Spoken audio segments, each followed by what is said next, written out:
People think being rich means you have everything. But let me tell you the truth. Money can fill your house, but it cannot fill your heart. I know this because I lived it. By the age of 30, I was already a millionaire. I worked hard, built businesses in Lagos, and expanded to other places in Nigeria and even abroad.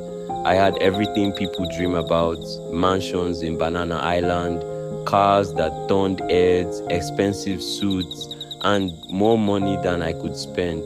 But at night, when I laid down in my big mansion, I felt empty. Every woman who came close to me only wanted my money. They smiled at my cars, not at me. They loved the lifestyle, not the person inside. Sometimes I would sit by the window in my house and ask myself, will anyone ever love me, not for what I own? One day, I made a decision.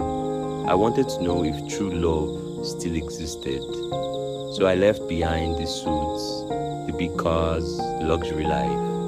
I wore jeans, slippers, and a plain t-shirt.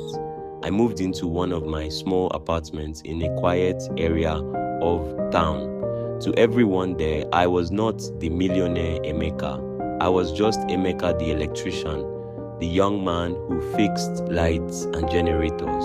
For the first time in my life, nobody ran after me for money. Nobody cared about my cars. People saw me as a normal man. It was during this time that I met Kioma. She was a school teacher in a local primary school. She wasn't rich. She didn't wear expensive clothes or chase after flashy things, but she had something I hadn't seen in a long time: a pure heart. One afternoon, I saw her helping a small boy tie his shoelace outside the school gate. That simple act touched me deeply. After that day, we started talking. At first, just small chats about the price of food in the market, about the noisy generator in her compound, about the children she taught. Sometimes she would tease me and say, "Emeka, you're too soft. How can you pay double for tomatoes and still be smiling?" I would laugh, but in my heart, I admired her. She treated everyone with respect, whether it was an old woman selling groundnuts or a rich man passing by. What amazed me the most was that she never asked me about money. She didn't care about who I really was. She only cared about the person standing in front of her. For months, I kept my secrets. I wanted to be sure her love wasn't for money, but for me. Sometimes it was hard to hide. Once I mistakenly picked up a business call and the person mentioned my trip abroad. I thought Kioma would start asking questions, but instead she just smiled and said, "One day, you'll tell me your real story. But for now, I'm happy with who you are." Those words melted my heart. Nobody had ever said that to me before. But a time came when I could no longer hide. I invited her to dinner. This time I didn't arrive on a bike or in slippers. I came in my black Range Rover, one of my real cars. When she saw it, she was surprised, but she said nothing. Over dinner, I finally told her the truth.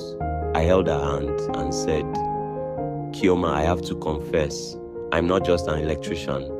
I am a millionaire. I own companies, houses, and cars.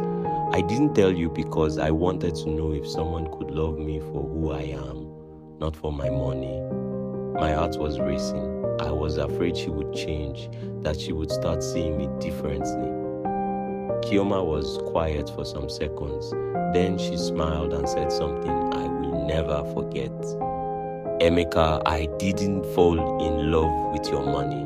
I fell in love with the man who helps old women carry their bags, the man who laughs at silly jokes, the man who treats people with respect. Whether you are rich or poor doesn't change that." At that moment, I felt free. For the first time in my life, I knew someone loved me for me. From that day, our love grew stronger. Kioma continued her teaching. I continued running my businesses. But now my life was different. I was no longer lonely. I had finally found what my money could never buy: true love. What I learned, looking back, I realized something simple. Money can buy a house but not a home.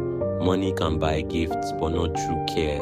Money can buy attention, but not genuine love. I thought I was rich before, but I only became truly rich the day I found Kioma.